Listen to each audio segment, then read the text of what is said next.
आज आपण नरक चतुर्दशीचं महत्त्व जाणून घेऊया. नरक चतुर्दशी हा दिवाळीचा दुसरा दिवस असून या दिवशी वाईटावर चांगल्याचा विजय साजरा केला जातो. नरक चतुर्दशी, ज्याला काली चौदस, नरक चौदस, रूप चौदस, छोटी दिवाळी, नरक निवारण चतुर्दशी आणि भूत चतुर्दशी म्हणूनही ओळखलं जातं. हा एक वार्षिक हिंदू सण आहे, जो हिंदू कॅलेंडर महिन्यातील अश्विन किंवा कार्तिक कृष्ण पक्षाच्या चतुर्दशी रोजी येतो.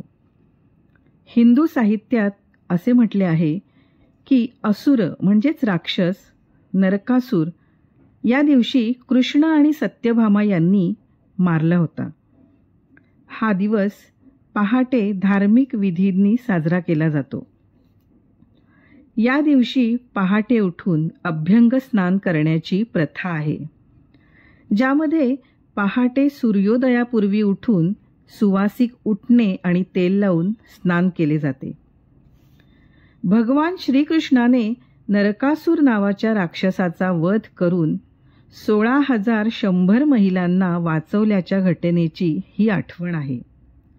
तसेच या दिवशी आळस, वाईट गोष्टी आणि अहंकाराचा नाश केला जातो, ज्यामुळे जीवनात प्रकाश येतो असे मानले जाते.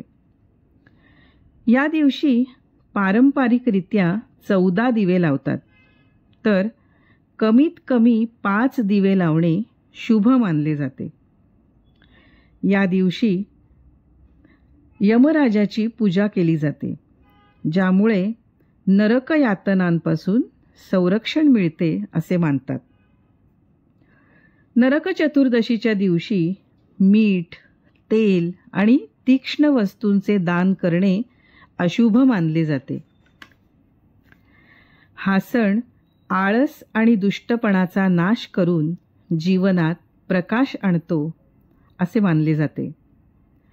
या दिवशी उपवास केला जातो आणि संध्याकाळी तो सोडला जातो.